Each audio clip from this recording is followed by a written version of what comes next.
Bonjour à tous, excusez-moi pour les quelques petites minutes de retard. Je suis Anthony Demel, directeur adjoint du CRT, responsable de toute la partie marketing et je suis très heureux de tous vous retrouver aujourd'hui pour démarrer notre webinaire, pardon, sur la distribution sur le marché France. Un gros merci avant de commencer à l'ensemble de nos intervenants et puis aux équipes du CRT, je pense particulièrement à Alban, secondé d'Emma et Eva, qui l'ont aidé à préparer ce séminaire, ce webinaire, excusez-moi encore pour le lapsus, et qui vont vous dérouler la majorité de cette présentation avec nos différents intervenants aujourd'hui.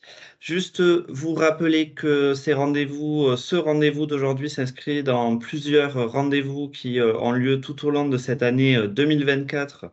Pour la première fois, nous organisons un cycle de webinaires tout au long de l'année avec la volonté de pouvoir mettre notre pierre à l'édifice pour apporter de l'information utile aux acteurs aux acteurs du tourisme et dans un premier temps, bien sûr, aux membres du CRT sur les évolutions du marché, de l'offre, de la demande, de la labellisation, sur les aides régionales, etc., etc. Aujourd'hui, on se retrouve sur le marché France et je vous en reparlerai un petit peu à la fin. On se retrouvera le mois prochain pour parler plus spécifiquement du marché espagnol. Quatre grands temps aujourd'hui dans la présentation qu'on va vous faire on va faire le maximum devrait tenir dans moins d'une heure et demie pour pouvoir vous libérer au maximum à 12h30. Un premier temps sur les tendances actuelles du monde de la distribution. Un deuxième temps sur l'offre touristique en Nouvelle-Aquitaine et comment elle est à même de séduire la clientèle domestique. Puis, on s'intéressera à l'attrait des Français pour les produits liés au tourisme durable. Et on fera un petit focus, mais très rapidement à la fin, sur les actions prévues en 2024 et surtout les démarches qu'on met en place avec nos différents partenaires pour co-construire notre plan d'action 2025. Les différents intervenants, alors, ils sont nombreux aujourd'hui, je les remercie encore. Je les laisserai se présenter plus spécifiquement à chaque fois qu'on leur donnera bien sûr la parole. En tout cas, vous voyez sur cette slide que vous avez plutôt un panel assez représentatif des acteurs du tourisme qui travaillent cette clientèle domestique. Et tout de suite, je laisse la parole à Alban qui va prendre le relais pour animer la suite de ce webinaire en espérant que vous trouvez un maximum d'informations pour votre activité. On a un temps limité, donc on ne pourra pas prendre toutes les questions au fur et à mesure. On aura des petites séquences où on vous demandera si vous avez des questions à poser, bien sûr. N'hésitez pas du coup à les inscrire dans le fil de conversation au fur et à mesure et on les traitera à certains moments à la fin de chaque séquence. Merci beaucoup.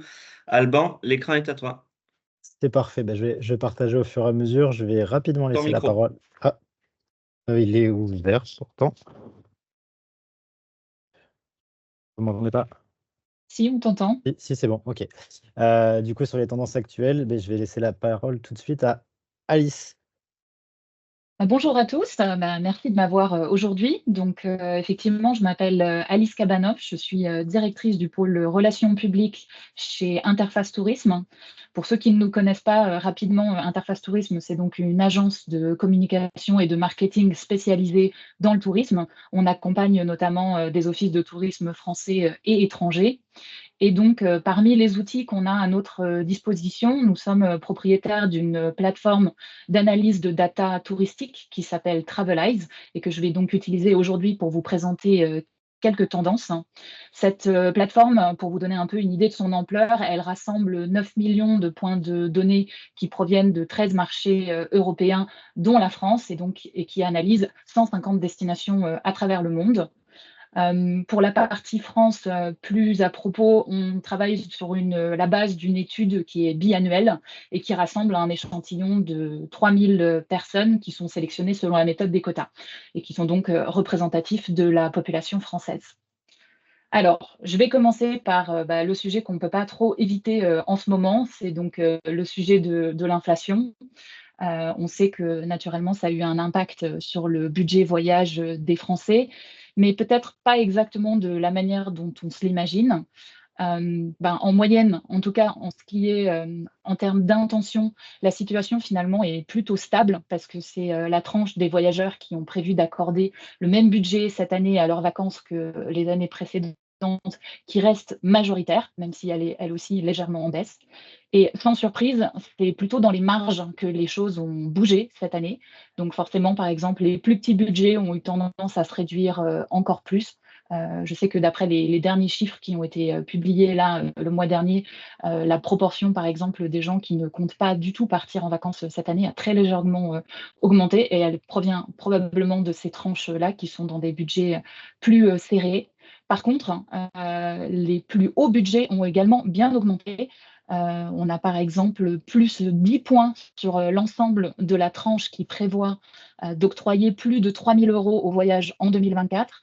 Et si on regarde même encore plus en détail, les budgets hauts, donc par exemple la tranche entre 5 000 et 10 000 €, elle a pris aussi 5 points d'augmentation.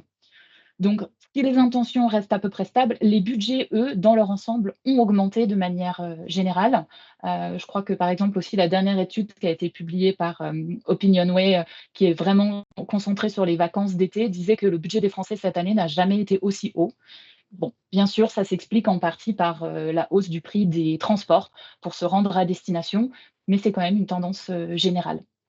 Et bien sûr, pour terminer aussi quand même sur une petite note positive dans tout cela, finalement, quand on regarde les freins, principaux au voyage qui sont listés par les voyageurs français, on se rend compte que finalement les prix et leur augmentation n'arrivent qu'en 6e position, bien loin derrière des éléments comme, le contexte géopolitique ou la situation, sanitaire dans leur, destination de vacances.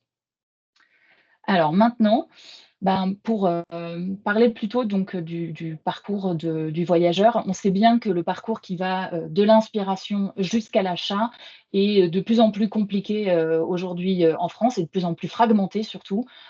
Pour vous donner un exemple, rien qu'en ligne, on estime que le voyageur va consulter plus de 140 pages web dans les 45 jours avant la réservation de son voyage. Donc c'est pour vous dire la multiplicité des sources d'inspiration qui sont utilisées aujourd'hui. Cependant, toujours en numéro 1 pour les Français, c'est le bouche à oreille qui reste le plus important. Ils sont 67% à déclarer qu'ils choisissent leur destination de voyage en fonction des recommandations de leurs proches. Donc, d'où l'importance de pouvoir transformer ces visiteurs en ambassadeurs à long terme. Et après ça, par contre, ce sont donc les plateformes digitales qui vont dominer la première partie de ce top 10 des sources d'inspiration, avec donc les requêtes sur les moteurs de recherche et également, par exemple, la percée des sites d'avis en ligne, donc comme TripAdvisor, par exemple, qui ont gagné 10 points en un an, donc qui deviennent de plus en plus importants. Et par contre, d'autres sources qui se maintiennent, comme les sites officiels des offices de tourisme, qui sont très utilisés par les Français. Bien sûr, les réseaux sociaux non, j'ai pas voilà. Non, non, pardon. Les réseaux sociaux aussi ont vraiment, augmenté, cette année avec, Instagram, en tête. Donc, il a pris, 14 points depuis l'année dernière. Donc, très important, bien devant, YouTube et Facebook. Et ça découle en fait un peu des nouveaux usages, qu'en font les gens et notamment, les jeunes qui utilisent maintenant, les réseaux sociaux, comme, Instagram ou TikTok comme de véritables moteurs de recherche pour, leur voyage. Donc, ce sont des outils à ne pas négliger. Et pour terminer sur les sources, parmi celles qui sont hors ligne, les programmes télé, hein, se maintiennent. On sait que c'est une source d'inspiration forte pour les Français, mais également les recommandations des agences de voyage, que ce soit en direct ou à travers, leurs vitrines et bien sûr, les magazines, papier et le cinéma. Maintenant, effectivement, pour passer plutôt à la réservation en tant que telle, si on s'intéresse aux canaux de réservation, à nouveau, hein, les configurations sont multiples. Le classement est quand même largement dominé par les réservations en ligne et plutôt séparées, donc pas en package, et qui se font directement auprès du fournisseur ou du transporteur.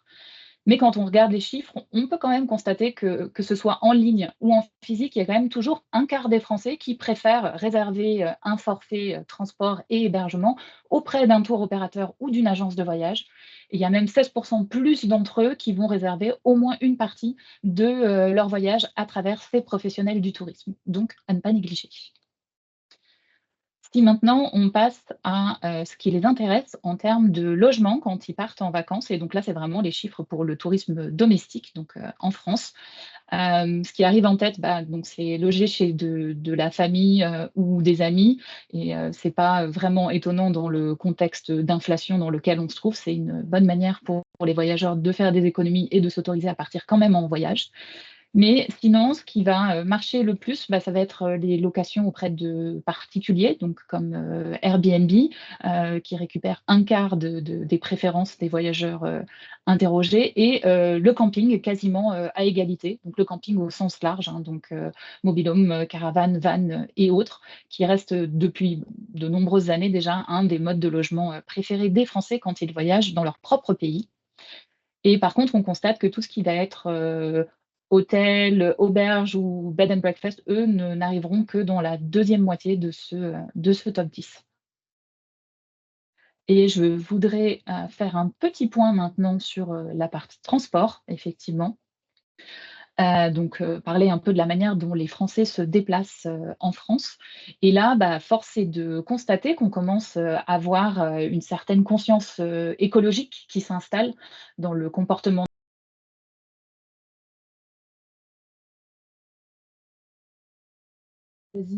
de prendre le train ou le bus plutôt que l'avion. Et pour vous donner un peu de contexte, c'est 15% de plus que l'année dernière et 20% de plus même qu'en 2022. Donc, il y a un vrai mouvement qui est en train de s'opérer là-dessus. Donc ça, c'est les chiffres généraux. Maintenant, si on regarde vraiment les déplacements en France, donc pour les voyages domestiques, c'est quand même la voiture qui va dominer les usages, donc avec 80% des déplacements qui se font en voiture. Mais le train arrive finalement en bon deuxième avec presque 30% des chiffres. Et détail intéressant, c'est aussi ce qui concerne les mobilités douces qui commencent aussi à faire leur apparition maintenant dans ces tops. Avec, par exemple, ici, on a le vélo qui représente 8%. Alors, nos voisins européens sont un peu plus en avance parce que quand on regarde les habitudes des Français ailleurs en Europe, les chiffres autour du vélo montent même jusqu'à 24%. Comment ça s'explique? Parfois, certains pays sont très en avance en termes d'infrastructures pour le cyclotourisme, mais aussi, je pense tout simplement par le fait que les Français ont moins la tentation à l'étranger d'utiliser leur propre véhicule, et donc c'est là où le vélo arrive à gagner quelque part de marché. Mais à côté de ça, si on s'intéresse un peu aux autres facteurs qui permettent aux Français de voyager de manière un peu plus responsable, on constate qu'ils sont 17% cette année à déclarer privilégier des hébergements éco-responsables, même quand cette option coûte un peu plus cher que les autres options à leur disposition. Et donc ça, c'est aussi un chiffre qui est en augmentation, hein. Ils étaient à peine plus de 12% en 2023. Donc, signe que les alternatives durables commencent à reprendre du terrain, doucement mais sûrement. De la même manière, on a 15% des voyageurs qui ont pris part, en tout cas parmi leurs derniers voyages, à une expérience locale, voire une expérience rurale pour pouvoir justement s'immerger dans leur destination. Et même chose, ils sont maintenant 8% à déclarer compenser aussi leurs émissions carbone. Donc c'est un chiffre qui est également en augmentation, notamment aussi parce que c'est de plus en plus proposé par les opérateurs touristiques. Donc ça facilite les choses pour les voyageurs. Et cette prise de conscience responsable, elle s'observe aussi dans la volonté des Français, on va dire, de fuir un tourisme de masse. On l'a vu, nous, cette année, dans les chiffres sur les facteurs qui sont les drivers principaux de choix d'une destination pour les Français. On sait que, par exemple, plus de 70% aspirent cette année à aller découvrir des petites villes ou des villages pittoresques. De la même manière, découvrir des espaces naturels qui vont être en dehors des sentiers battus, c'est la seconde motivation des Français pour leur voyage cette année. Donc, en définitive, on peut voir qu'ils aspirent à un tourisme plus vert, pour le coup, au propre comme au figuré. Et je pense que nos collègues intervenants en parleront un peu plus encore dans les interventions suivantes. Voilà, je vous remercie. Merci Alicia. Est-ce que vous avez quelques questions sur les différentes tendances qui ont été formulées?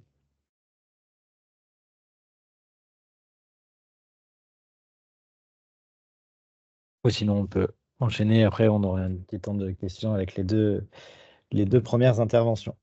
Merci Alice.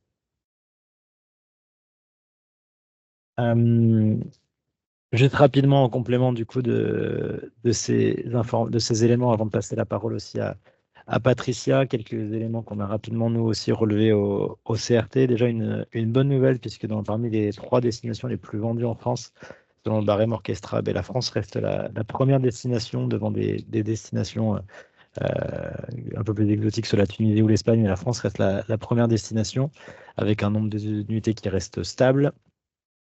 Sur la région Nouvelle-Aquitaine, le printemps est toujours plutôt porteur, et c'est ce qui retombe aussi des différentes études où on a pu voir sur les années précédentes que le début de saison était un peu compliqué, mais que le printemps et de plus en plus l'arrière-saison aussi étaient devenus des périodes de plus en plus importantes. Même si, et c'est des éléments qui sont aussi importants, même si on a souvent remarqué que le marché français était peu intermédiaire, de plus en plus de Français font appel aux tour opérateurs, aux agences de voyage, les agences de voyage en ligne également, pour organiser leur séjour. Et 65% des Français ont réservé via les OTA en 2023. Et en 2023 aussi, les longs séjours marchands et ainsi que les courts séjours sont vraiment ce qui est les plus demandés à presque 50%. On parlait rapidement de l'inflation, où il y a malgré tout une envie de voyager. On surfe toujours sur la tendance du revenge tourism qu'il y a pu avoir après le Covid, mais du coup, toujours cette envie de voyager, avec toujours malgré tout ces chiffres évoqués de personnes qui ne peuvent pas partir en vacances. Une prise de réservation des séjours un peu plus tôt, au mois de février et de mars, avant la montée des prix, ce qui contrebalance aussi les tendances de last minute, avec vraiment des réservations juste avant les vacances, mais il y a davantage d'anticipation. Et puis les nouveaux systèmes comme le Buy Now Pay Later, qui sont de plus en plus utilisés pour pouvoir partir en vacances sans forcément réfléchir à la problématique budget. Sur la diversification de l'offre, la montée en puissance des dupes, donc du coup les destinations considérées un peu moins attractives, mais qui sont plus inattendues et plus abordables, les fameuses alternatives qui ressemblent à certaines destinations plus connues, mais qui sont des alternatives soulignées, notamment avec le caractère moins bondé et plus inhabituel. Avec toujours, effectivement, en complément de ce que disait Alice tout à l'heure, la volonté d'éviter les foules sur les prochaines vacances, d'avoir des lieux un peu plus nouveaux et avec une recherche d'authenticité et de nature hors des sentiers battus. Voilà, c'est des tendances qui reviennent régulièrement. Et avec une recherche d'offres à la campagne aussi, qui revient dans les différentes études, avec des départements qui sont de plus en plus attractifs et plus méconnus, voilà, mais notamment chez nous, la Dordogne ou encore la Creuse et la Corrèze, qui sont de plus en plus plébiscités.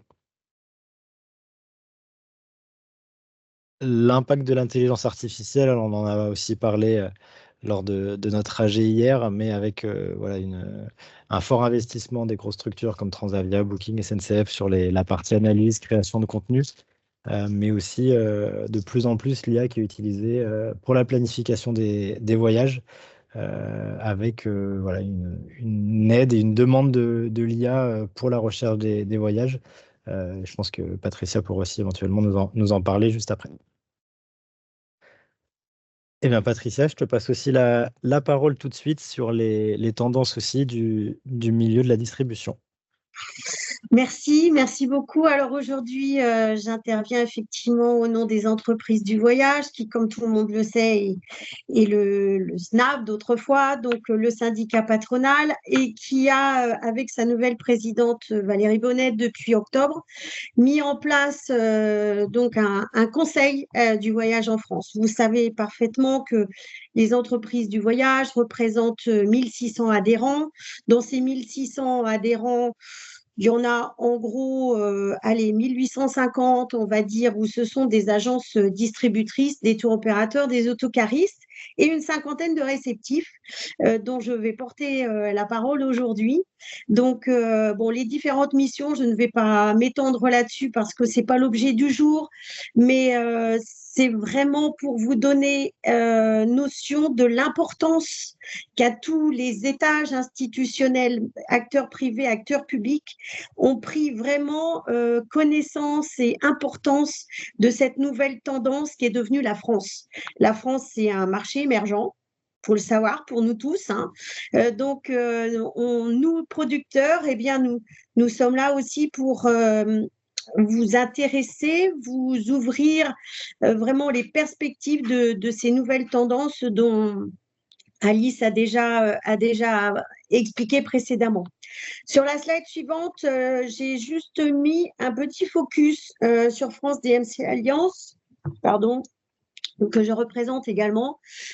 France DMC Alliance, ça va être la porte d'entrée pour tous les distributeurs, puisque c'est le premier réseau d'agences réceptives françaises, avec une cinquantaine d'agences réparties sur l'ensemble du territoire français, bien sûr en Nouvelle-Aquitaine.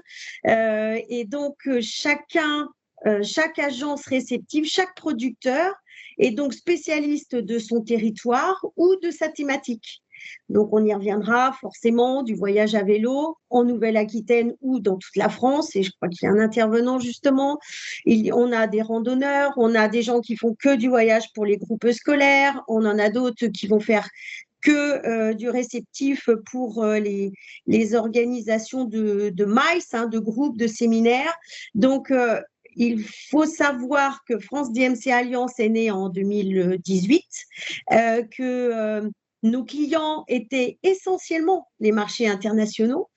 Avec le Covid, on le sait tous, nous nous sommes dit, alors, nous devons faire quelque chose pour survivre, comme nous tous. Donc, nous avons créé le site vitrine qui est donc francedmcalliance.com, qui rassemble donc l'ensemble des experts et tout juste sorti du Covid, la première demande a été le marché français. On s'est dit, bon, marché français, ça ne va pas durer. Pour l'instant, les agences, elles ont que ça à vendre, entre guillemets, donc pas du tout. Pas du tout. La tendance est croissante, comme Alice a pu déjà nous en parler avec les chiffres précédemment. On s'aperçoit qu'effectivement, on a une demande très, très importante maintenant des Français auprès de leurs agents de voyage. Et donc, nous, l'objectif est effectivement de mettre en relation, nous, producteurs français, avec vous, distributeurs français, pour nos voyageurs français. Donc, nous avons pour cela donc un site vitrine, mais aussi une plateforme, un outil qui est la slide précédente, dont je veux simplement vous citer, si on peut passer sur la slide précédente, qui est Tiwin. Vous en avez forcément entendu parler. C'est vraiment la place des marchés pour l'ensemble des professionnels du tourisme, où l'ensemble des producteurs mettent leurs offres dans cet immense réservoir. Aujourd'hui, nous sommes à pratiquement 1000 offres France qui rassemblent toute thématique, toute région et qui peuvent s'adresser à tout cible de clients. Alors, on a mis également multilingue puisque les marchés internationaux ont la même possibilité que les distributeurs français d'aller chercher l'ensemble des offres. Donc, Tiwin est l'outil technologique français qui a été donc sélectionné par France DMC Alliance sortie de Covid et tout récemment, vous l'avez sans doute vu il y a quelques jours dans la presse, par les entreprises du voyage. Au-delà de ça, notre partenaire Tiwin tisse également des liens importants avec les réseaux de distribution qui peuvent être Salin Voyage, Carrefour, Tourcom et Vipi également. Et donc, on en a d'autres dont je ne peux pas encore vous parler, mais qui vont être très, très prochainement officialisés, on va dire. Donc, ça veut dire que on a les produits, on a donc tous les producteurs qui fabriquent des offres adaptées au marché français. Hein. Il est bien clair qu'on ne va pas vendre un séjour à des Français comme on le vend à des Américains ou à des Indiens. Donc, on a tous les produits, on a les distributeurs, on a l'outil. Donc, je dirais les premiers pas sont faits. Il nous reste à faire la démarche vers le client final pour que le voyageur français reprenne le chemin des agences. Et Alice nous a dit que déjà, l'initiative était enclenchée. Donc, on doit vraiment élargir cette initiative, raison pour laquelle les entreprises du voyage ont un partenariat très affûté depuis le début de l'année avec Atout France, puisque c'est l'agence nationale qui va pouvoir aussi nous accompagner pour développer, je dirais, la commercialisation auprès du voyageur final. Donc, vous pouvez effectivement enchaîner en disant oui, ce sont des nouvelles tendances. On s'aperçoit dans le profil client que ce sont plutôt des couples, plutôt des familles, des groupes d'amis qui demandent la France en court séjour. Donc, on est sur du 3-4 nuits qui souhaitent partir ensemble. Ça peut être pour un événement familial, intergénérationnel, pour anniversaire, etc. Ça peut être aussi, on s'aperçoit, hein, l'un de nous, par exemple, nous disait encore hier, il est chauffeur guide avec minivan, sa clientèle essentiellement était anglophone, essentiellement américaine, anglaise. Eh bien, maintenant, il a des Français qui disent « on veut partir un week-end entre amis, on veut faire les caves du Beaujolais, on ne veut pas s'embêter avec la bagnole. » Eh bien, donc, qu'est-ce qu'on fait? Comment on fait? Et on ne veut pas s'en occuper tout seul. Alors, on s'aperçoit effectivement qu'on est sur une clientèle qui a du budget, plutôt haut de gamme, qui cherche du 3 étoiles, voire du 4, voire du 5, qui recherche des bonnes étapes gastronomiques, qui veut aussi donc des activités. Alors, je citais faire un wine tour en Beaujolais, mais on a aussi des gens qui nous demandent, par exemple, un autotour. On disait dans la Corrèze, eh bien oui, on nous le demande et on a les produits. Ça peut être donc aller d'un point A à un point B en liaison douce, en randonnée ou autre. Et donc pour ça, eh bien il faut, comme vous le savez, une petite organisation, une petite logistique et le réceptif français est là pour ça. Donc la nouvelle tendance du voyageur est actée, c'est sûr. Encore dans les derniers salons que nous venons de faire, les agents de voyage qui viennent vers nous disent bah, c'est 50% de nos demandes maintenant. Hein, donc, par contre, on ne sait pas comment faire. On a le réflexe de chercher un réceptif en Tanzanie quand on nous demande un safari. On n'a pas le réflexe de chercher un réceptif sur la région Nouvelle-Aquitaine, Hauts-de-France ou PACA. Et bien donc, voilà, grâce à France DMC Alliance, par exemple, vous retrouvez tout ça dans et on apporte la formation. On apporte la formation parce que vous allez en éductour à l'étranger pour découvrir une destination. Eh bien, on va remettre en place des webinaires qu'on avait fait pendant le post-Covid, tout de suite sorti de Covid, mais on va remettre maintenant en place des cycles de formation pour les agents de voyage, tour opérateurs, qui seraient intéressés pour justement avoir de la France. Alors, on travaille également avec tous les gens que l'on assemble. Hein. Nous, DMC, on assemble l'ensemble des acteurs locaux. Donc, ça peut être un transporteur, hôtelier, restaurateur, sites patrimoniaux, de visite, caves, dégustation, etc. Et donc, nous partageons Merci. Et donc, nous partageons donc nos offres à travers l'outil Tiwin dont je vous disais, qui peuvent être aussi bien mis sur le site internet d'un CRT, d'un office du tourisme, d'un hôtelier qui va être aussi partie prenante de nos packages. Donc, l'objectif est de travailler public-privé ensemble, mais pour vraiment, l'objectif numéro 1 est bien de représenter la destination France du mieux qu'on peut. Alors là, vous avez un petit extrait donc de la vitrine du site France DMC Alliance avec les principales agences qui sont situées donc sur la Nouvelle-Aquitaine. Et puis, donc, on en a recensé pour vous donner une idée. On est en train là, de faire au sein des entreprises du voyage une cartographie avec Atout France, cartographie des réceptifs français qui n'existent pas. Donc, on démarre de zéro. Nous avons listé environ 450 immatriculés qui sont réceptifs en activité principale ou secondaire, mais qui, en tout cas, produisent de la France. Donc, ça veut dire qu'on a énormément d'acteurs à notre disposition pour vendre de la France, en sachant qu'avec nos 13 régions, on est quasi 13 pays. Hein. Donc, c'est aussi pour ça que c'est important de s'appuyer sur les réceptifs locaux et que là, par exemple, sur votre région, on en a sur Cognac, Pays Basque, Vallée de la Dordogne, toute la côte, bien sûr, et autour de Bordeaux et des vignobles. Sur Nouvelle-Aquitaine, il y a 60 agences réceptives hein, qui portent l'image et fabriquent les produits de votre région. Donc, vous dire que c'est vraiment un poids économique important.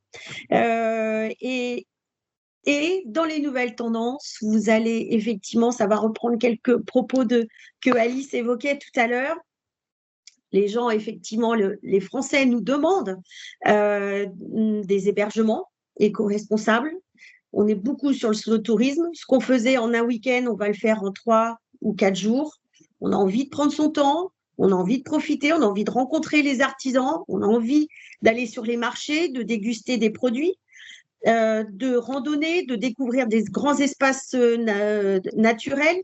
Donc vraiment, les tendances sont, je ne fais que confirmer les dires d'Alice tout à l'heure, qui effectivement, les Français redécouvrent l'intermédiation en agence, et 2, vraiment ont des thématiques et des envies de séjourner en France. Donc, ils ont toujours envie de partir à l'étranger. Et je le vois parce que je fais aussi de la outgoing à titre perso. Donc, on a aussi cette tendance de repartir, mais surtout, on a cette nouvelle tendance de dire on veut rester en France, ou alors ça peut être une alternative en disant sur cette destination, on ne peut pas partir, trop cher, pas de dispo, enfin bref. Eh bien, est-ce que vous avez pensé aller en France?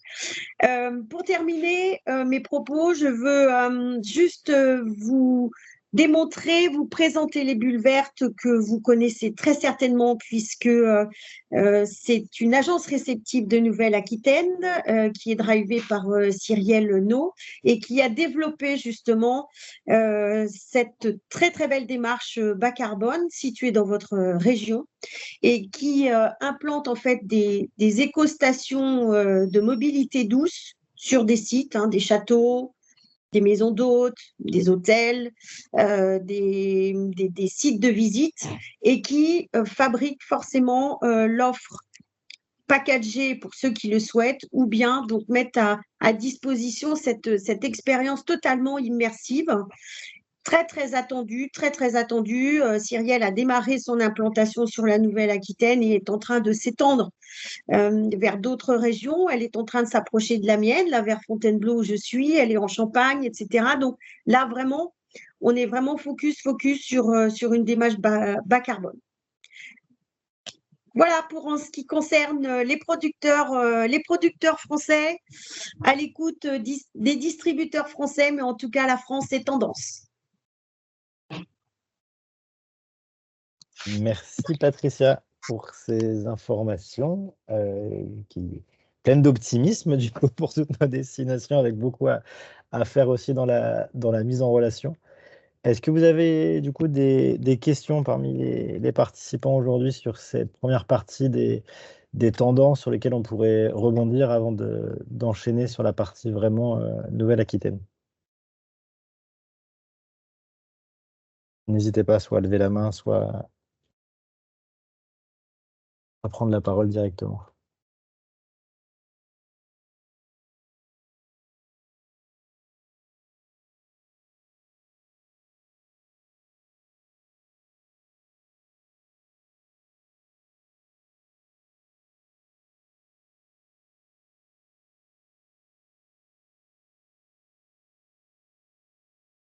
Eh bien, c'est très clair. On enchaîne. On reviendra sur un temps de questions-réponses un peu plus à la fin. Eh bien, je passe tout de suite la parole à Sébastien. Bonjour à tous, merci pour cette invitation pour le CRT. Donc j'ai ma collègue Bérénice qui doit être parmi les participants. Bérénice, n'hésite pas à intervenir si le cas échéant, voilà, il y avait eu des questions ou autres, ou les noter si il fallait qu'on revienne vers certaines personnes derrière, faut pas hésiter. Donc moi, je suis le gérant de Respire. Respire, ça tourne autour de 4 marques importantes. La première, c'est la Bicyclette Verte, qui est donc une agence de voyage à vélo depuis 1992. On a à peu près aujourd'hui, j'ai envie de vous dire 200, 250 circuits dans pratiquement 100 destinations en Europe. On est tour opérateur évidemment sur notre territoire, qui est la Nouvelle-Aquitaine. On a créé donc BC Bags il y a maintenant 4 ans, qui est là plutôt, je dirais, un facilitateur de voyage à vélo, qui est axé sur le B2B et le B2C. On est donc une location de vélo en one way. On transporte des bagages et on transporte les personnes avec ou sans vélo. Pour la location one way, en fait, on opère géographiquement de Nantes, Angers, Thiviers, le Tour de Gironde, le canal latéral de la Garonne en partie, et on descend la Vélodyssée jusqu'à Biarritz. Voilà un peu notre champ d'action. On a un parc aujourd'hui composé à peu près de 600 vélos. Voilà, où on met à disposition tout l'outil logistique, que ce soit pour des clients individuels qui veulent vivre une aventure vélo et ou les tours opérateurs étrangers ou français sur la destination Nouvelle-Aquitaine. On a Carto Vélo, qui est un site e-commerce où on a à peu près plus de 1000 références en guide de rando, vélo et pédestre. Je dirais plus largement en France, mais aussi en Europe et un petit peu sur l'international. Et pour finir, on a Respire for Event, c'est une agence événementielle MICE, où là on peut opérer dans les activités outdoor. Partout dans le sud-ouest, puisqu'on a de la mobilité pour déplacer en fait une quantité notamment de vélos, mais on ne fait pas que du vélo, quoi. On peut associer beaucoup d'opérateurs sur le MICE outdoor. Donc notre histoire, en 1986, alors j'ai oublié de le préciser, on est situé à Arcey. Alors Arcey, c'est le petit village gaulois encore qui résiste à l'envahisseur, et on est au cœur du Marais poitevin en fait. Voilà, ça c'est le siège social. J'y tiens. On a la fibre, donc on arrive à bosser. Voilà, mais on est dans un super territoire. Et pour rien au monde, j'ai envie de délocaliser. Donc ça, c'est en 86, la création de la première location de vélo dans le Marais. Là, je vous dis pas un peu la révolution, mais qu'est-ce qu'ils font? Et en 90, il y a eu la création de l'agence de la bicyclette verte, avec là aussi les prémices du voyage à vélo, appuyé par des fondateurs déjà aux Pays-Bas qui connaissaient déjà très bien le voyage à vélo. Et en 2020, on a créé BiciBag avec ce déploiement important pour nous, où là, on a fait des investissements forts.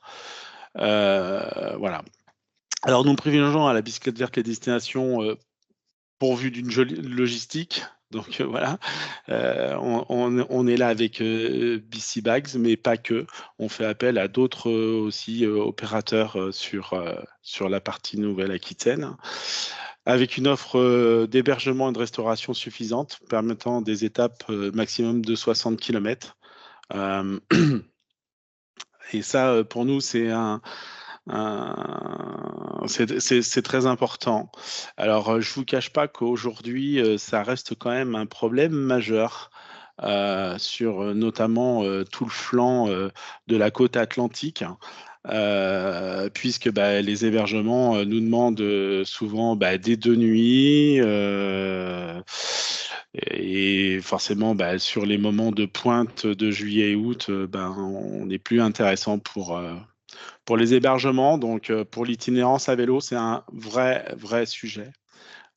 Pour lequel quand j'ai l'habitude, enfin quand je peux me rendre disponible sur des interventions avec les hébergements, j'hésite pas à leur dire en fait ce qu'on a besoin et comment on travaille pour essayer justement de mettre une vraie dynamique quoi. Sur le voyage à vélo en itinérance. Ça, c'est un vrai sujet. Et puis évidemment, il faut un certain engouement quoi, sur le territoire. Pourquoi on va passer là? La gastronomie, le patrimoine, sa richesse, etc. Les terrains, quand même, les terrains sont un vrai sujet. Même si on a un développement sur le vélo électrique, ça laisse vraiment un champ d'action plus large, mais quand même, c'est aussi un résultat important sur la destination, adapté aux demandes de nos clients. On voit la différence, par exemple, entre une voie qui est en partie sécurisée pour les familles et une voie qui est en voie partagée, où là, les risques sont quand même un petit peu plus importants. Et je pense notamment à la clientèle famille, où ils vont aller plutôt sur des itinéraires où ils sont à 90% en voie sécurisée. Nous privilégions avec BiciBag, pareil, hein, les destinations avec un certain engouement, parce que là, je vous dirais que c'est plus une logique de rentabilité, hein, parce que sur la logistique, il faut faire extrêmement attention, c'est des marges très faibles. Donc, il faut malheureusement être sur des territoires où les voies ont un vrai intérêt majeur de fréquentation, quoi. On a du mal aujourd'hui à tenir des positions dans des voies qui seraient moins fréquentées, quoi. On peut, voilà. Alors, les demandes de nos clients. Alors, sur la bicyclette verte, les plus demandées pour nous, hein, je laisserai peut-être d'autres intervenants, évidemment, c'est le Marais Poitevin parce qu'on est né ici, la Vélodyssée, la Gironde et le canal de la Garonne. Les moins demandés, mais avec effectivement depuis peut-être 2 ans là, des destinations où on est un petit peu plus sollicité, c'est la Dordogne et les Pays Basques, hein, le Pays Basque.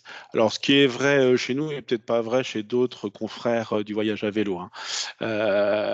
Mais voilà quelle cartographie on a chez nous. Pour BiciBag, la Vélodyssée et notamment le tronçon La Rochelle-Royan, qui est assez fréquenté pour nous, et le bassin d'Arcachon, qui reste aussi une destination importante.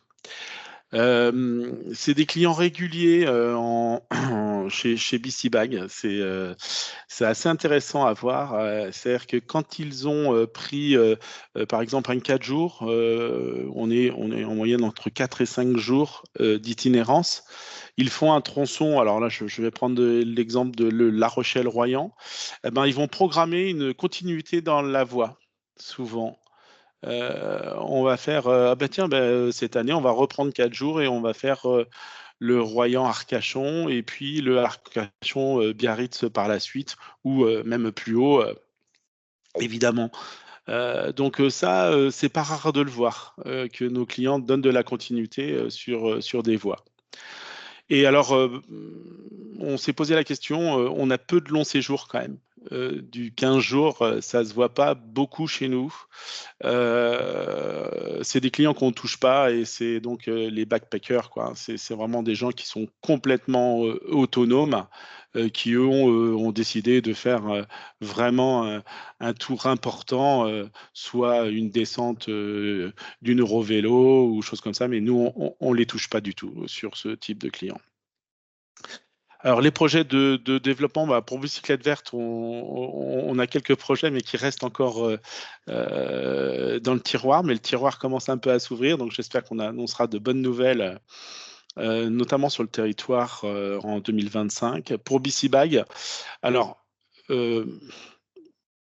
à date, on n'a pas de projet de déploiement. Ce qu'on va faire surtout, c'est qu'on va proposer notre logiciel de logistique pour des territoires dans lesquels on n'opère pas. On a développé tout un système. Bon, je ne peux pas vous le partager maintenant, mais tous ceux qui sont intéressés, n'hésitez pas à revenir vers moi pour qu'on vous présente le système de logistique qu'on a travaillé depuis 4 ans, qu'on a développé, qui est pour moi maintenant dans sa dernière phase pour nous de test. Donc, on va pouvoir le déployer pour d'autres intervenants qui voudraient faire de l'allocation de one-way ou du transport de bagages ou de personnes. Donc là, sans prétention, je pense qu'on a un outil quand même qui est facilitant et qui permettrait aujourd'hui d'ouvrir sur le territoire au moins national.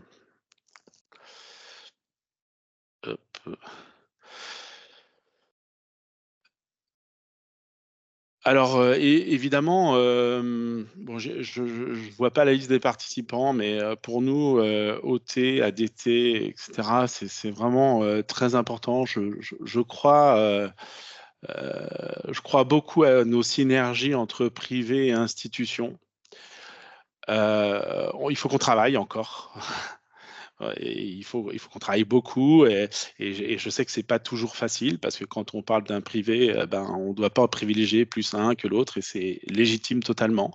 Mais on a du travail. Si demain on veut être, alors je parle du vélo, hein, la première destination, au moins sur la logistique, je pense que c'est un vrai sujet et on a besoin des référencements de nos services sur les sites internet. Là où on opère, ou demain d'autres voudront opérer. Un service de bagagerie dans vos structures, ça c'est vraiment bien. On va le mettre à l'épreuve cette année. Alors ça arrive un petit peu tard là, mais c'est quand même un vrai produit avec destination Niort-Marais-Poitevin où ils vont créer une bagagerie. Alors donc on a vu avec eux les besoins, ce que les clients avaient besoin et comment ça pouvait fonctionner. Et du coup on va faire une offre avec eux où les clients arriveront directement du train et leurs vélos seront prêts dans la bagagerie. Ils déposeront le bagage si potentiellement ils souhaitent faire transporter leur bagage ou ils seront équipés et ils pourront le laisser. Donc c'est vrai que si on pourrait développer ces structures-là, je pense que c'est extrêmement facilitant. Pour l'itinérance à vélo et puis aussi on arriverait à mieux rentabiliser et éventuellement surtout à réduire nos effets sur le carbone, puisque quand on livre un vélo et quand on en livre 10, on a un équilibre qui est complètement différent. Alors que voilà, c'est extrêmement important. Alors, je ne sais pas s'il y a quelqu'un de La Rochelle qui est dans le coin, donc on l'a lancé sur Niort. Si La Rochelle est intéressée, je fais un grand coucou parce que du coup, on pourrait mettre vraiment là de la continuité sur ce projet-là, et je pense qu'on pourrait vraiment le déployer dans plusieurs territoires et vraiment porter la location en one-way ou le voyage à vélo en liberté assez facilement si on arrivait à mettre une politique commune en place. Le suivi aussi de l'état des pistes cyclables sur vos territoires et redescendre de l'information. Ça, je pense que c'est extrêmement important. On l'a vécu malheureusement avec les incendies en Gironde il y a 2 ans. Ça a été vraiment très compliqué parce qu'il y a évidemment plusieurs institutions qui se mêlent au sujet et du coup, on n'a pas les mêmes niveaux d'information. Et quand on a des clients sur le terrain à ce moment-là, je peux vous dire qu'on transpire beaucoup. Donc ça, c'est extrêmement important de mettre, je pense, une cellule en place où on peut avoir la bonne information à l'instant T. Alors, je parle là d'un effet, évidemment, j'espère que ça se reproduira pas tout de suite, les incendies, mais on pourrait aussi parler de travaux sur la route, des déviations et des mises à jour entre reprise de l'itinéraire, etc. Donc, je pense qu'il y a un vrai sujet là sur communiquer sur l'état des pistes cyclables en règle générale. Donc nous, on va travailler sur un éducteur au vélo mutualisé avec vos structures. On vous enverra dans pas longtemps, je pense, un projet qu'on a et qu'on a envie de maintenir. C'est comment faire venir les tours opérateurs et aller sur les spots directs pour développer le voyage à vélo sur les départements de Nouvelle-Aquitaine. Donc ça, c'est un vrai sujet qu'on va prendre à bras-le-corps parce qu'on voudrait le sortir pour l'automne de 2024. Moi, ce qu'on peut vous apporter, vraiment, je crois, c'est des formations aux accueils vélo, au voyage à l'itinérance. On peut passer du temps quoi, en disant, voilà, c'est quoi nos contraintes? Quelles sont vos contraintes aussi à vous et comment on arrive à trouver en fait ce vrai terrain d'entente pour proposer vraiment un produit d'exception sur le voyage à vélo. Donc là aussi, c'est pareil. Je crois il faut qu'on se mette autour de la table pour qu'on arrive à converger vers un produit voyage à vélo d'excellence en fait.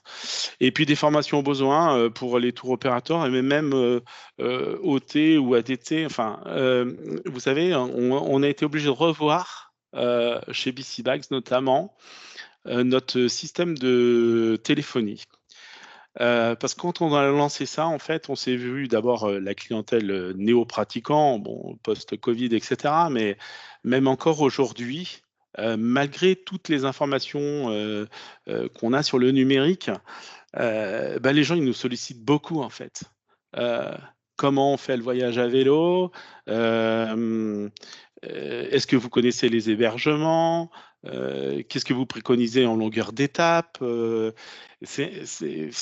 passe un temps énorme en fait là-dessus. Donc là aussi, je pense que conjointement, on pourrait trouver des solutions pour qu'on communique vraiment bien, parce que je vous assure que les néo-pratiquants sur le vélo, c'est complexe, quoi, hein, et les familles notamment. Et des fois, ils partent dans des projets de voyage qui, on les récupère parce que ça se passe pas bien, quoi. Et c'est pas le but du jeu, quoi. C'est vraiment pas le but du jeu.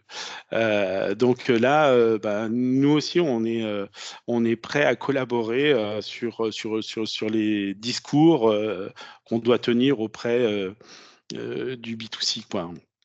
Français notamment, parce qu'ils sont assez nombreux à utiliser finalement ce service de location en one-way. Alors, je ne sais pas, je crois que j'ai fini pour ma part, non? En plus, Oui. j'ai respecté mon temps, mais c'est super. Tu vois, Bérénice, tu disais que j'allais pas. Voilà, alors n'hésitez pas hein, si vous avez la moindre question.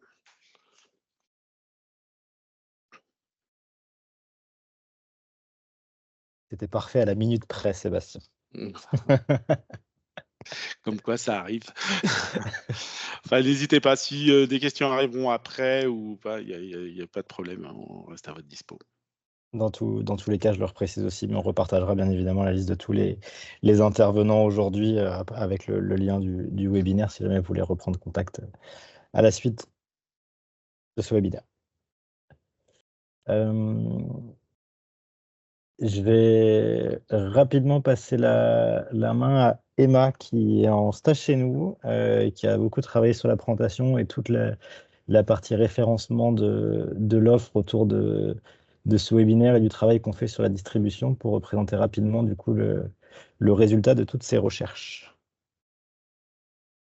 Ouais, alors Alban, juste il y a une petite question de Clémence Judy pour la Dordogne, du coup, qui demande est-ce que c'est un manque de demande ou d'offres adaptées pour chez vous, Sébastien. Alors, on a un produit Dordogne. Je pense qu'il y a moyen encore de travailler en fait sur la communication et sur l'attrait à la destination. On est de plus en plus. Oui. Pardon, non, mais j'allais compléter ce que tu allais dire, mais vas-y. Non, ben vas-y, je t'en prie. Moi, je pense, parce que du coup, c'est pour la bicyclette verte, la partie de Dordogne, et on n'a pas beaucoup de demandes de clients qui veulent partir en Dordogne. Est-ce que c'est dû à notre offre qui n'est pas assez complète et c'est tout le travail qu'on va faire en basse saison pour voir comment on peut l'améliorer. Mais quelque chose qui peut nous manquer typiquement en Dordogne, c'est tout le service logistique, transport de bagages et location de vélo. Parce que BC Bags, à date, n'opère pas en Dordogne. Et je pense qu'on manque de sourcing sur ce point-là. Donc peut-être qu'avec ce sourcing supplémentaire, si vous l'avez, Clémence, on peut réussir à construire différentes offres en Dordogne qui attireront peut-être plus le visiteur parce qu'on aura plus d'offres variées sur ce territoire. Merci beaucoup. Je prends la parole du coup deux petites secondes. Oui, en effet, nous avec plaisir, bien évidemment, pour vous aider avec les opérateurs. Alors moi je fais partie d'une société privée qui gère des sites culturels, mais on a bien évidemment des échanges avec que ce soit la CDT ou d'autres opérateurs comme les offices de tourisme.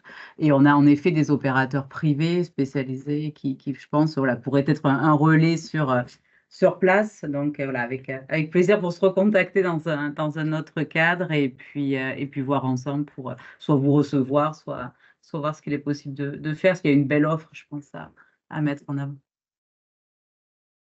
Ça, c'est certain. Bah, je vous recontacterai dans ce cas. Je vous remercie. Ouais, ok, super, merci.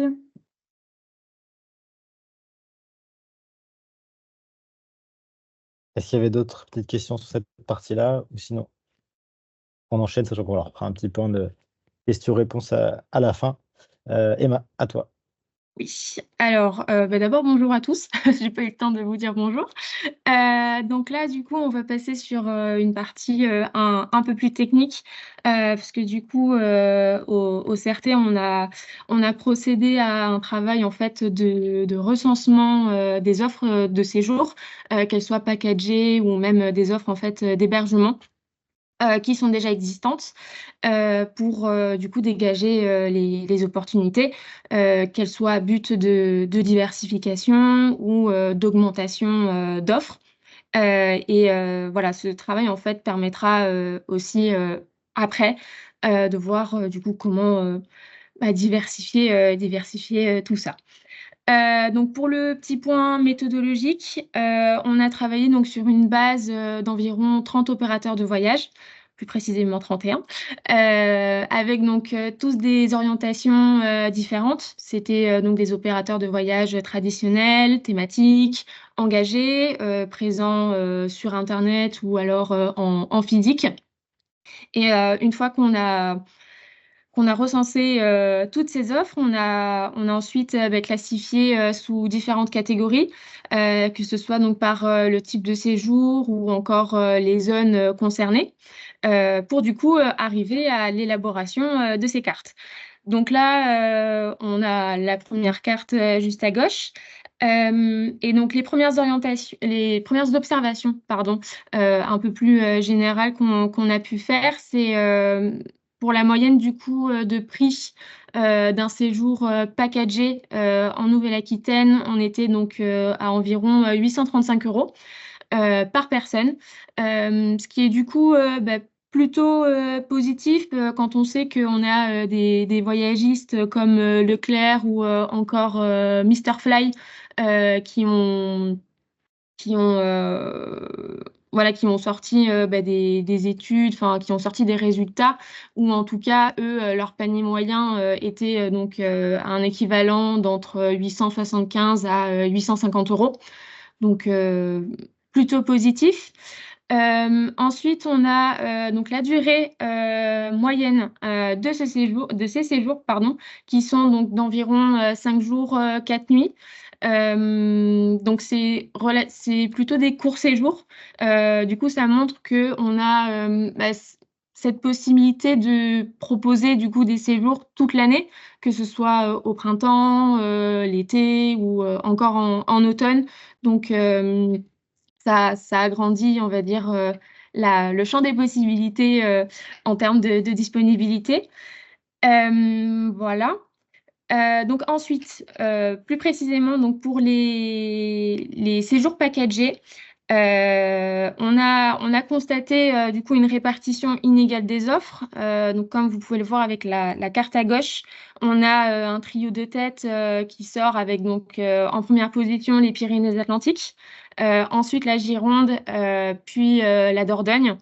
Du coup, voilà, ça montre qu'il y a vraiment un grand contraste entre du coup les destinations littorales et les autres départements qui sont plus vers l'intérieur. Autre observation qu'on a pu faire, c'est la forte proportion d'offres sportives, puisqu'en fait, sur toutes les offres qu'on a recensées, environ 60% d'entre elles étaient donc d'ordre sportif, que ce soit des randonnées à vélo ou des randonnées pédestres, et surtout plus spécifiquement sur ces 3 zones aussi. C'est vrai que ces rondonnées se situaient beaucoup du coup sur le littoral, en même temps sur la chaîne des Pyrénées et le long de la Dordogne. Donc c'est vrai que du coup, ça montre qu'il y a vraiment une importance de l'offre sportive, mais qu'on laisse aussi de côté l'aspect culturel. Du coup, c'est peut-être un pan sur lequel on peut travailler sur les prochains mois ou les prochaines années. Ensuite, donc là, on passe donc sur les observations faites pour les offres d'hébergement. Donc, on a quelques changements au niveau du trio de tête. Comme on a la Charente-Maritime, les Landes et la Gironde. Dans ces zones-là, on a une grande proportion d'offres dans le secteur de l'hôtellerie de plein air, qui représente au total 38% de l'offre. Voilà. Donc c'est vrai que ces 2 observations-là confirment du coup qu'il y a une certaine tendance en Nouvelle-Aquitaine, notamment pour l'attrait du littoral. C'est un secret pour personne, mais ça montre, ça confirme aussi la fréquentation importante dans ces zones-là, puisqu'en 2023, c'était 3/4 de la fréquentation estivale sur le littoral. Voilà. Donc du coup, pour terminer cette partie de la cartographie, on peut du coup en tirer de grandes conclusions. Déjà, la place de la Nouvelle-Aquitaine sur, en tout cas, le marché de la distribution est plutôt positif, parce qu'en fait, sur du coup les opérateurs qu'on avait relevés, la Nouvelle-Aquitaine représente environ 5% de l'offre. Les autres destinations avec lesquelles on a pu comparer se positionnent en fait dans les mêmes environs. Mais c'est vrai qu'en comparant du coup avec la Corse, ça pose... on a vraiment ce problème du coup de répartition, puisque la Corse, qui est quand même beaucoup plus petit que la Nouvelle-Aquitaine, a les mêmes proportions, et la Nouvelle-Aquitaine qui est très grande, on, on manque en fait vraiment de, de, de répartition. Donc c'est pour ça que voilà, à partir de ces bases, le CRT, voilà, on peut essayer d'accompagner les territoires ou même en tout cas les structures voilà, d'hébergement, parce que j'ai vu qu'il y en avait certains dans dans les présents, voilà, pour notamment accompagner sur la partie distribution et en même temps commercialisation. Voilà, ça permettra de donner aussi plus de visibilité et surtout, voilà, sachant que le cyclotourisme, c'est quand même une grande tendance. Il y a beaucoup de touristes à vélo aujourd'hui. Et surtout quand on sait qu'on a dans ces départements-là, vers l'intérieur, des circuits comme la Scandibérique ou encore la Creuse à vélo, ça peut donner de bonnes opportunités déjà pour les destinations et en même temps pour les attractions, les hébergements. Et voilà. Merci Emma. Euh, on enchaîne pour rester à peu près dans les temps. Je vais passer rapidement la parole du coup à Julien, du coup sur la deuxième partie, avec du coup des exemples concrets de séjours et de packages qui ont été mis en place. Alors, les exemples, du coup, les séjours bas carbone, du coup, que tout le monde connaît, du coup, avec maintenant, on est à 70 offres de séjour dans le cadre aussi de toutes nos études sur le tourisme durable, l'engagement avec ATR et l'ADEME. Mais je vais rapidement passer la parole à Julien pour pouvoir en parler, justement, d'ATR et l'engagement de Chamina Voyage. Ouais, Julien. bonjour, rebonjour à toutes et tous. Je ferai une rapide présentation de Chamina qui n'apparaît pas sur les slides devant vous. Donc, je suis Julien, je suis concepteur de voyage chez Chamina Voyage depuis plusieurs années. Je travaille pour Chamina depuis 15 ans. Nous organisons des voyages à pied, essentiellement randonnée, ça va de la petite randonnée au trek, et des voyages à vélo sur le secteur France, mais également Europe et certaines destinations un tout petit peu plus lointaines, comme La Réunion, les Açores, le Cap-Vert, qui sont des destinations historiques pour nous. Nous sommes artisans du voyage, nous créons nos voyages en grande majorité, c'est-à-dire que nous sommes producteurs de nos propres voyages. Nous travaillons avec des hébergements, des restaurateurs, des transferts, des transporteurs de bagages, des taxis, tout ça pour concevoir nos offres, nos séjours, qu'ils soient basés ou itinérants. On a deux gammes de voyages chez Chamina, qui sont des voyages accompagnés d'une part, où nous mettons à disposition un guide de montagne qui est là pour encadrer le groupe et s'assurer de la bonne logistique sur le terrain, et une gamme de voyages liberté, qui est plus, qui est là, se fait sans guide, mais où nous fournissons toute la logistique terrain nécessaire aux clients. Donc, celle dont je parlais, les hébergements, les transports de bagages, etc., pour réaliser une itinérance à pied ou à vélo, ou pour un séjour basé pour aller découvrir un territoire ou une région. Nous créons également nos propres documents de voyage, nos propres roadbook, ce que l'on appelle, en fournissant des extraits de cartes, des tracés GPX que nous faisons nous-mêmes sur le terrain, que nous relevons nous-mêmes sur le terrain. Voilà, à peu près, en gros, le travail de concepteur chez Chamina et les offres de voyage que nous proposons chez Chamina maintenant depuis plus de 40 ans. Donc, Chamina est né au début des années 80 et au fil du temps a su se développer sur les territoires France et Europe. Je vais en venir plus à l'aspect engagement sur le tourisme durable, parce que intrinsèquement, Chamina est déjà sur ce secteur-là depuis de très nombreuses années, avant que l'on parle réellement de tourisme durable depuis une grosse dizaine d'années.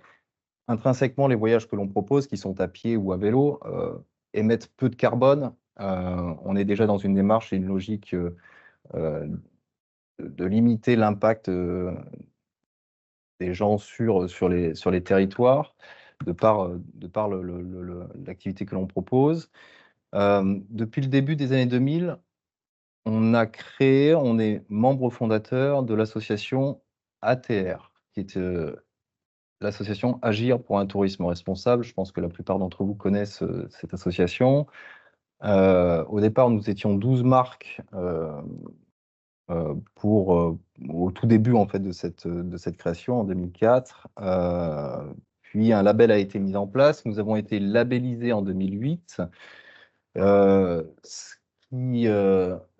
qui signifie qu'en fait, nous passons des audits réguliers pour vérifier la conformité de nos pratiques, tant en interne qu'en externe.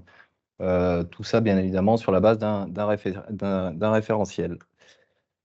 Le but étant donc de toujours proposer des circuits tournés vers ce tourisme-là durable, mais aussi de communiquer une information claire, transparente, à la fois auprès de nos clients qui passent par notre agence pour réserver leurs vacances ou leurs voyages, mais également auprès de nos partenaires, que ce soit des partenaires agences, des partenaires publics, privés, ou que ce soit tout simplement nos partenaires, nos prestataires, ce que l'on appelle, c'est-à-dire sur place, que ce soit les hébergeurs, les transporteurs ou autres. Nos engagements, donc c'est principalement donc cette information claire. On se base sur 3 piliers principaux qui sont justement donc les clients, informer la clientèle de ce que nous proposons et de la destination sur laquelle il va se rendre, que ce soit en France ou à l'étranger, peu importe, et les sensibiliser à une démarche de tourisme plus vertueux en leur mettant à disposition dans les documents que nous fournissons des fiches d'information pays. Donc ça, c'est plus tourné vers le tourisme en Europe ou des destinations un petit peu plus lointaines. Mais nous leur fournissons aussi des informations liées à leur accès voyage, c'est-à-dire pour des personnes qui voudraient se rendre plus spécifiquement en Dordogne. Lorsque l'on a créé un circuit itinérant au cœur de la Dordogne, on met à disposition du client dans sa fiche technique tous les moyens d'y accéder de manière plus respectueuse, via du covoiturage, via du train. Nous avons un partenariat avec la SNCF, nous pouvons effectuer les réservations de billets de train pour nos clients. Et puis, nous mettons à disposition également des informations concernant la randonnée, ce qu'on appelle zéro impact, en parlant de tout ce qui est du tri des déchets, de ne rien laisser derrière soi, de la bonne pratique en termes en milieu naturel, en termes de randonnée, de trek ou de voyage à vélo. Un second pilier, ce sont nos prestataires sans qui on ne ferait rien, tout simplement. Nos partenaires, que ce soit des hébergeurs, des restaurateurs, des transporteurs de bagages, nous appuyons sur leur expertise terrain, sur leur engagement également en matière de tourisme responsable pour construire ces offres touristiques. Et on essaie de mettre en place des relations durables, équilibrées, souvent basées sur la même philosophie du voyage. Voilà. Puis après, en interne, auprès de nos salariés, on s'engage via différentes actions, que ce soit la prise en charge, une prise en charge concernant les abonnements de transport en commun pour venir se rendre au travail, que ce soit concernant le recyclage des déchets au sein de l'entreprise, que ce soit concernant les différentes énergies que nous utilisons. Et puis, nous mettons régulièrement en place des ateliers de formation intersalariés pour comment mieux agir dans son quotidien pour avoir un impact plus vertueux, ce qu'on appelle conso propre et le bien-être au travail. Pour en revenir à ATR, en 2024, maintenant, c'est plus de 60 marques adhérentes ou labellisées. On est parti de 12, on en est à 60 maintenant. On voit bien que donc, le tourisme durable est une thématique qui devient plus importante et qui s'élargit au simple qui est initialement, nous, dans le domaine de l'aventure et de l'outdoor et qui était intrinsèque, mais qui s'élargit un petit peu plus. On a vu un réel effet post-Covid 2022-2023 sur les activités outdoor, que ce soit la randonnée pédestre, le trek ou le vélo. On a vu un fort engouement de nos clients pour ces activités-là. Et même si les critères de choix, alors là, attention, même si par rapport aux différents intervenants précédents, Alice, Patricia, etc., je n'aurais pas forcément le même prisme voilà, de vue qu'elle.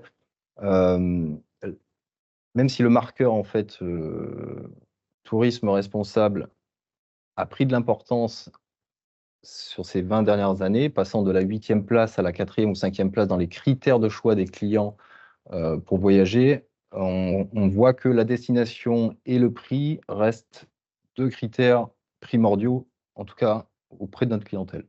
Voilà. Enfin, dans l'engagement que nous avons, nous, pris au quotidien, on fait partie également d'une fondation qui s'appelle la Fondation Insolite Bâtisseur, et qui calcule en fait qui calcule 100% des émissions de CO2 de ses salariés, mais également de ses clients qui partent en voyage, ce qui permet, nous, derrière, de soutenir, via la fondation, de soutenir différents projets d'absorption de CO2. Voilà, c'était l'autre aspect au niveau de nos engagements. Je vais m'attarder en second point sur l'aspect conception de voyage, puisque c'est le cœur de mon métier. Je vais vous parler à quoi nous sommes confrontés quotidiennement lorsque nous montons un circuit, et je vais aborder justement après, à la fin de mon intervention, ce que nous avons pu mettre en place avec le CRT, justement en Nouvelle-Aquitaine et plus précisément en Dordogne, comme nouveau circuit. Nous avons travaillé main dans la main. Alors, pardon, je suis désolé, Julien, mais de manière très rapide pour qu'on puisse tenir les délais et Ouais. libérer tout le monde à 12h30 avec une dernière intervention ensuite. Ça se fera très rapidement, il n'y a pas de souci, t'inquiète pas. Nous sommes 6 producteurs à se séparer différentes zones géographiques. Les aspects primordiaux dans la conception d'un circuit, il nous faut donc regarder la question de l'accessibilité de nos voyages, point de départ, point de sortie du circuit. La majorité de nos circuits, nous faisons en sorte de les créer avec un accès train, bateau ou autocar. Donc, nous avons, je le répète, donc un partenariat avec la SNCF. Nous pouvons faire les réservations des billets de train pour nos clients pour se rendre sur place de leur séjour. Nous proposons également donc le portage de sacs pour nos clients, mais s'ils le souhaitent, nous avons une option sac au dos, c'est-à-dire que le client est à même de porter ses propres affaires durant l'ensemble de la semaine. Même si nous mettons à disposition cette option de transport de sac, le client a toujours la possibilité de prendre ses affaires avec lui sur l'ensemble de son séjour et ainsi de participer à avoir moins d'impact en fait sur son voyage. La problématique restante, on va dire, chez nous, c'est la question du dernier kilomètre. Lorsqu'on se rend au fin fond de la Corrèze, au fin fond de la Dordogne ou au fin fond de l'Auvergne, qui est aussi notre territoire de naissance, il y a certains lieux d'accessibilité qui ne se font qu'en taxi, malheureusement, ou en transfert carboné, on va dire. Nous avons privilégié donc les voyages de proximité depuis ces 20 dernières années. Nous avons décidé de réduire notre offre touristique et se concentrer sur des destinations qui étaient donc joignables davantage en train, notamment sur la France, mais également maintenant sur l'Europe. Nous avons les outils pour le faire, pour réserver les billets de train sur les pays notamment frontaliers.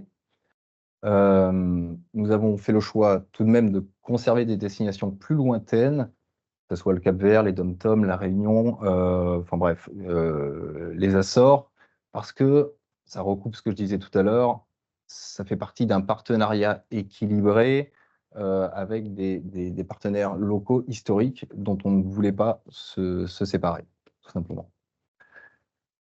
Pour vous donner un petit chiffre, nous travaillons avec plus de 2000 prestataires en tout, chaque année, pour la conception de nos circuits.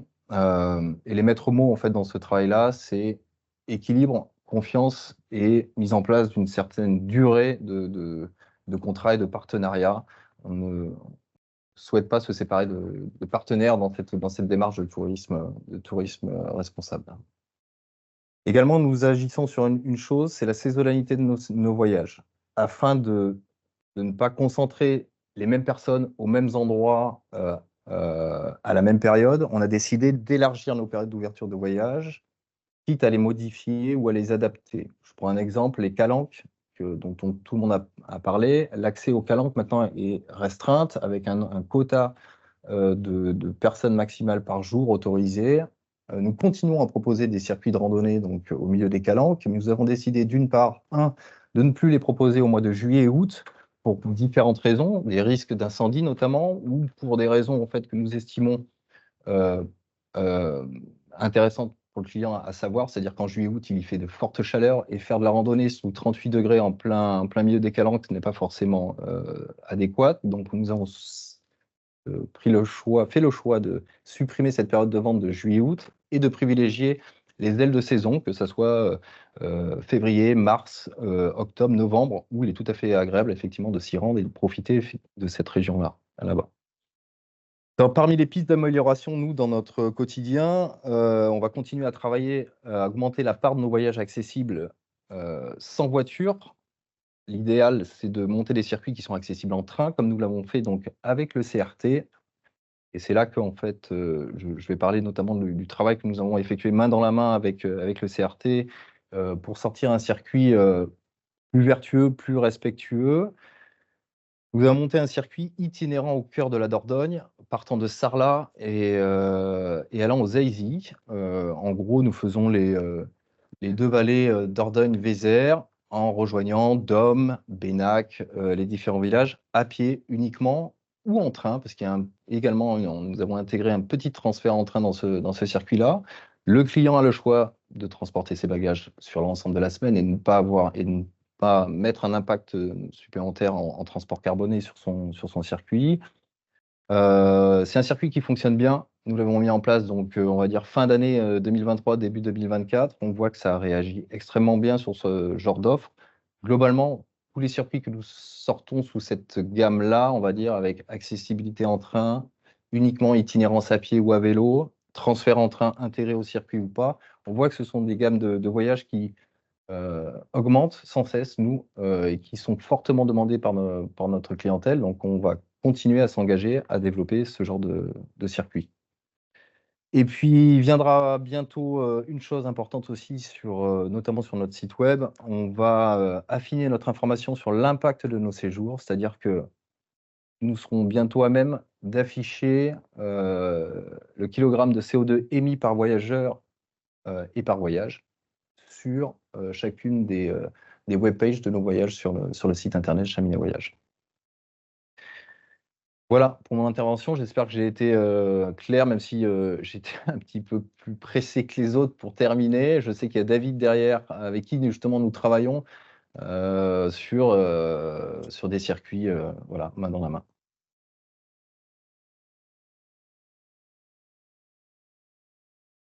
Merci Julien. Effectivement, désolé d'avoir un peu accéléré pour respecter le timing. Je te passe effectivement la parole à David. Nous, on accélérera derrière sur la dernière partie, sur les perspectives. On demandera derrière, on vous renverra bien sûr toutes les informations. Du coup, David, c'est à toi. Ok, merci Alban pour l'invitation. En effet, il est 12h30. J'ai la lourde tâche de terminer d'être dernier intervenant. J'espère qu'il vous reste encore quelques minutes. Je vois qu'il y a déjà des gens qui s'en vont. J'espère que vous avez encore quelques minutes pour moi, que je puisse vous parler en effet des sentiers de la mer.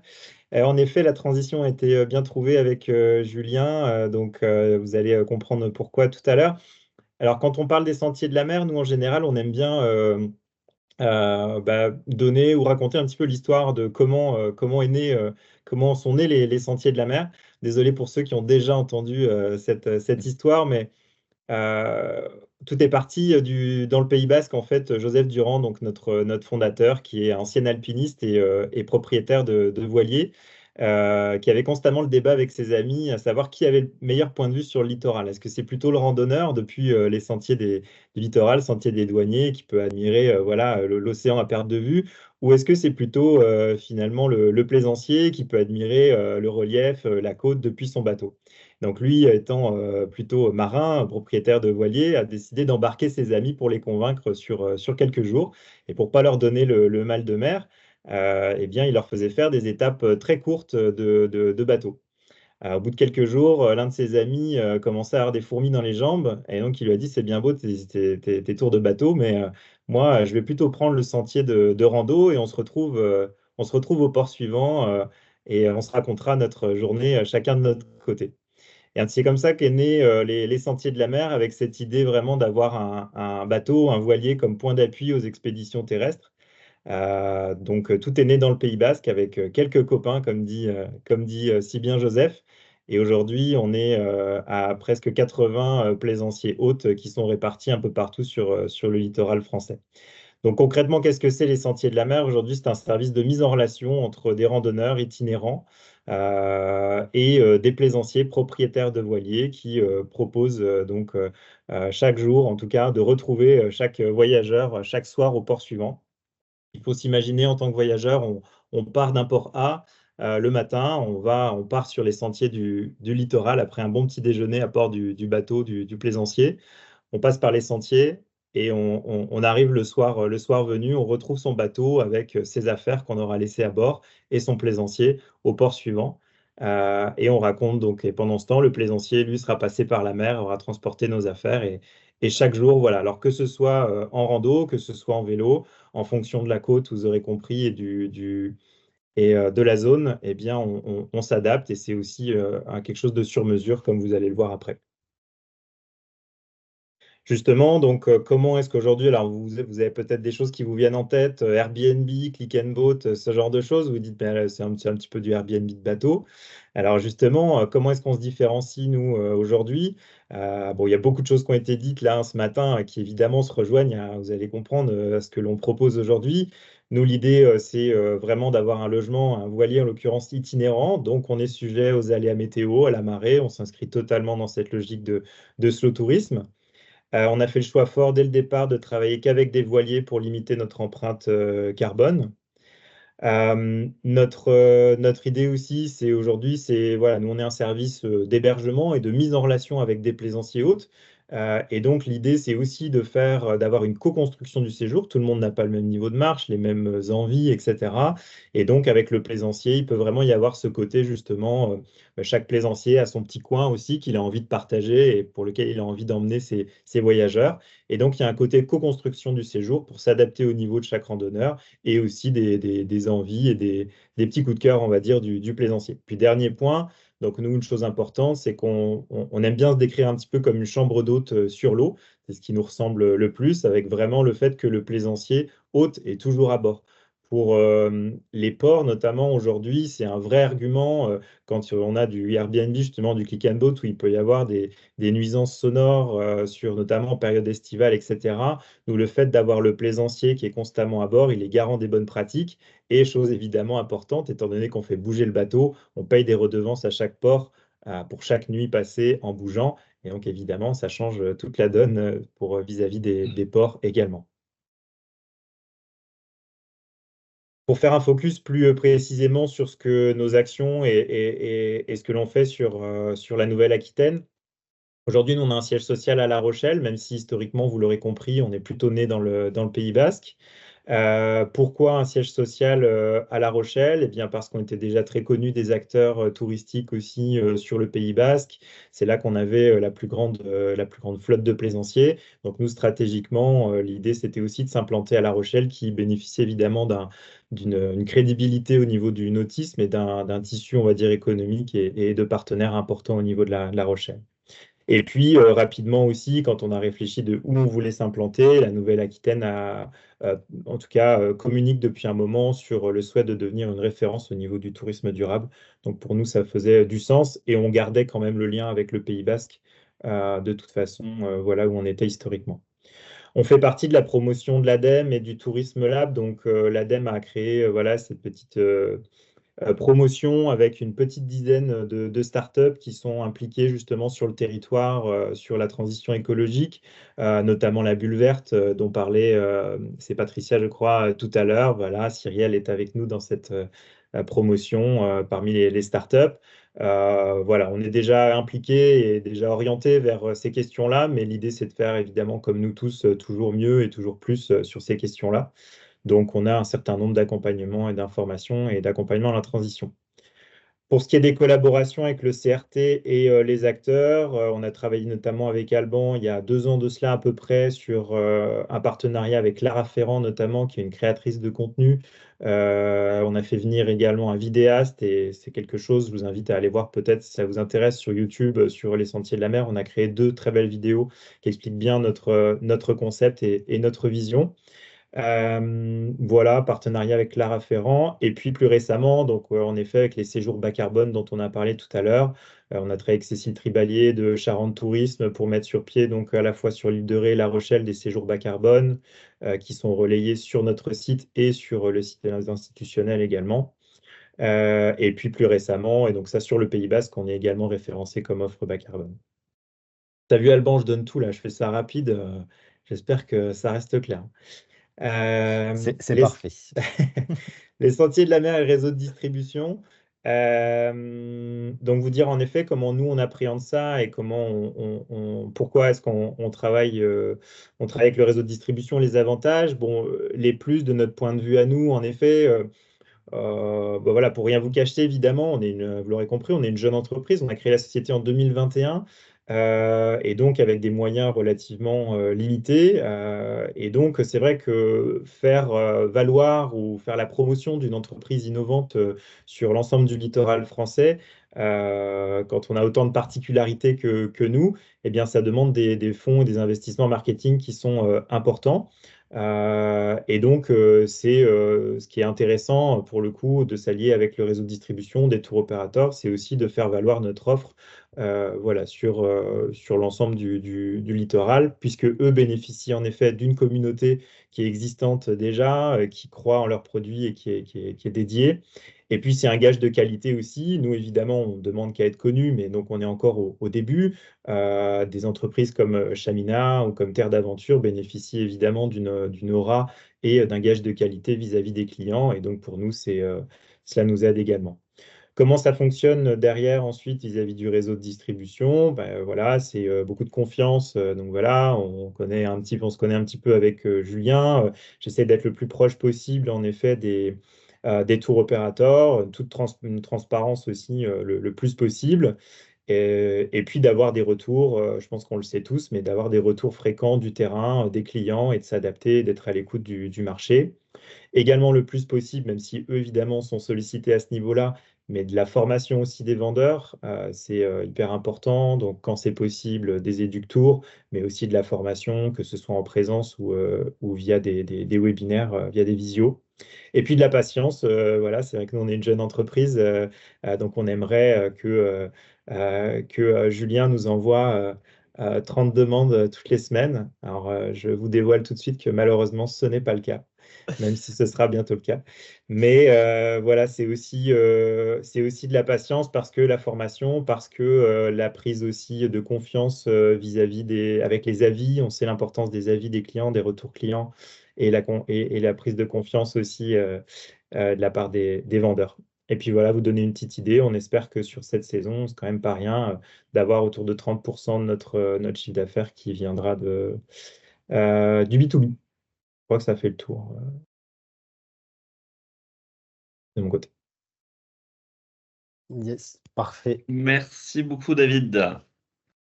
Je prends le relais juste pour conclure ce webinaire. On a commencé avec un petit peu moins d'une dizaine de minutes de retard. On va essayer de vous libérer avec un tout petit peu plus d'une dizaine de minutes de retard. On n'aura pas le temps malheureusement de s'appesantir sur les actions prévues sur 2024. Juste vous dire qu'on sera en septembre à IFTM Top Resa comme tous les ans et qu'on réfléchit déjà à notre plan d'action pour l'année prochaine. Donc n'hésitez pas à nous faire part de vos idées d'action.